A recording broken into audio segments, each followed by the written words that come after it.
Hey everyone, welcome back to the channel. I apologize for the weird audio quality. I'm not at home right now and wanted to get this review out as soon as possible because I just saw The Plague in theaters and wanted to talk about it. So, if you like talking about movies and you enjoy my channel, please leave a like and subscribe and check out my other videos I've been uploading. I'm trying to upload a review for every film that I watch this year, and I just did a ranking of my top 20 in 2025 and my most anticipated of 2026 that you can check out down below. You can also check out my letterbox because once I watch more films this year, I'm going to be ranking all of them from worst to best.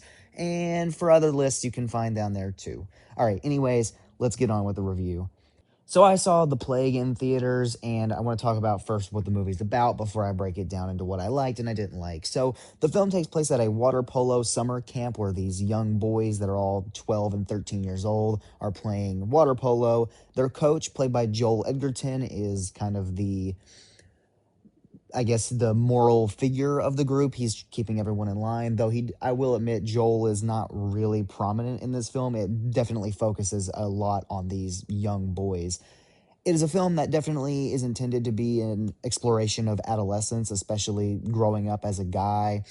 Um, the time period being in the 2000s doesn't really change anything with this movie. I thought that was a weird tonal choice that wouldn't have really made any difference if this movie wasn't in the 2000s. But anywho, so the reason it's called The Plague is because one kid at the camp has a skin rash of some kind, and everyone thinks that if you touch him, you get it. It's like, when you were in middle school or even younger, really, you talked about the cooties.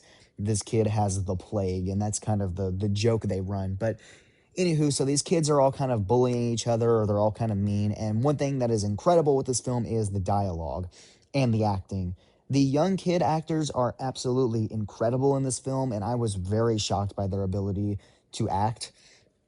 Usually, when you have films that have kid main characters, there is a 50-50 chance on if the acting is going to completely just plummet the quality of the movie or if it's going to be absolutely great and you're going to have a great time. And while I do have issues with The Plague that we'll talk about later, I thought the acting performances were genuinely fantastic in this film, and I wouldn't have traded out any of the actors. I think they all did an incredible job. In terms of the actual cinematography, the way that they showcase this water polo camp, I thought they did a great job. The certain shots of the film, they do this underwater effect where they have the camera underwater and they kind of have actors move in the water and you can feel the tension, especially with the audio design, which is one of the key things, and we'll get there in a minute. But there's a one shot I really loved in particular where the camera's upside down in the water and you see these women who are, I guess they're doing like water aerobics, maybe was my guess, because they're kind of like dancing in the water. You see them actively like spinning and twirling and all of the bubbles and stuff are coming around them, and it just looks really cool, especially because the water is kind of just this abyss. It just looks so empty and it looks really great, and I had a really great time with the cinematography aspect of this film as well as the acting aspect. The actual message of the film is, as I mentioned earlier, kind of focuses on this adolescence and growing up as a boy. There's a lot of focus on kind of the disgusting nature of younger boys, kind of what they talk about, how they talk about women in particular, is not necessarily a full focus, but it's definitely there in the film. And it's well done. I think the dialogue, especially, is very well written, and they make it feel like these are real kids who are just hanging out at a summer camp. They have real chemistry. They treat each other the way that I would assume kids that age would kind of behave, especially in the early 2000s. Granted, I will admit I had a very different childhood than a lot of people because, I went to private school and stuff like that. So I can't fully relate to this kind of environment that these kids have in this film, but I think for what it is, it's very well portrayed in the film. As for the sound design, I think this was one of the most fantastic elements of the film.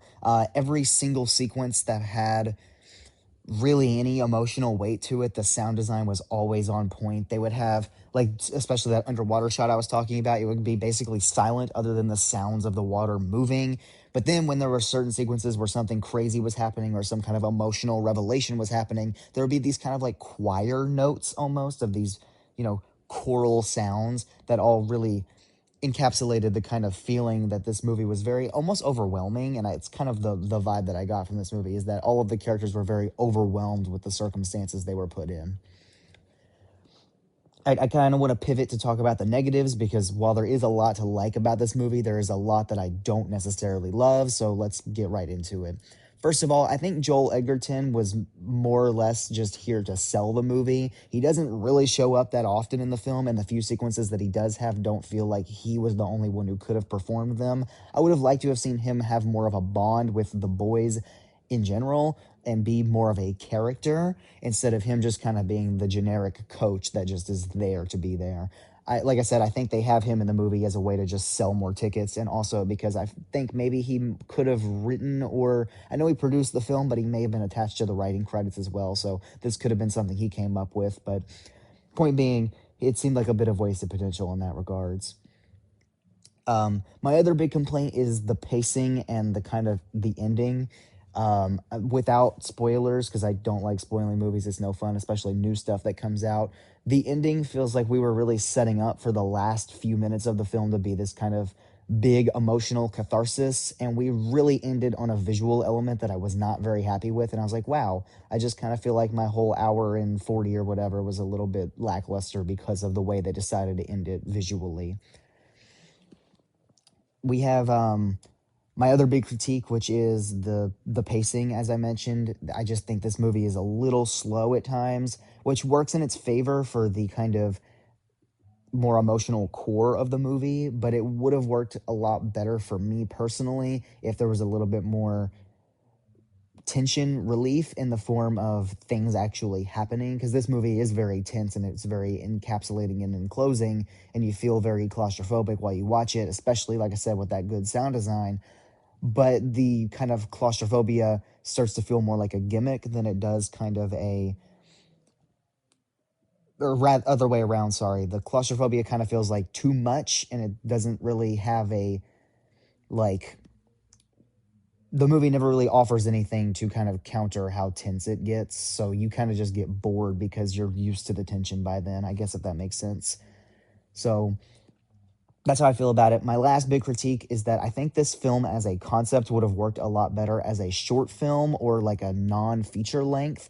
I could see this being like a uh, in concept, I could have seen this being like a 15 to 20 minute short film, and then maybe a 45-minute like extended feature, but not, I don't think a feature length really would have worked, really works super well for this kind of a story. There's a lot of plot beats that I feel like we retread the same thing we've already said, because like we very easily establish early on in the film that the kids in this camp can be bullies at certain points, and they act like bullies because that's what kids of their age do. But then we kind of retread that multiple times by just making them do more bully things instead of just moving on to the next part of the script. So those are my big critiques with it. I think if this was a 15-minute short film, they could have realized that there were a lot of gaps in the pacing of the movie and maybe plugged better things into the in-betweens. And I just wasn't super happy with the ending. So those are my big critiques. Overall, I think The Plague is a decent film, and maybe people at a different point in their lives than me, or who have come from different upbringings than me, people who were more were bullied in middle school and high school especially, might filter in as a better audience for this film. They may get a little bit more out of it than I did. But me personally, I don't have any super emotional attachment to anything that happens in this film, so it didn't necessarily impact me the same way it could have someone else. Overall, I do think it was a decent film, and I was happy to say that it was my first film of 20 my first new release of 2026, because it's a very unique film to have as my first release of 2026. So at the end of the day, I gave this one a 3-star out of 5 for its directing being great and the sound design being great and the acting being great. But my big critiques, like I said, are just the pacing and the length of the film, especially towards the end. So, yep, that's all I have to say about The Plague. I hope you all enjoyed my short little review that I had. I'm going to have a review of Primate coming out sometime this week. You can also check out my ranking of my bottom 10 films of 2025 coming out later this week as well. I plan on doing a Dead Man's Wire review at the end of the week, and plenty of other reviews coming soon next week and moving forward into 2026. So I hope you all enjoyed my short little review. I promise the next ones will be a little bit more detailed and have a lot more length to it. I just wanted to get this one out there while I'm not at home, so I have the ideas of the movie fresh in my head. And I hope you all enjoyed, and I will see you all in the next one. Peace out.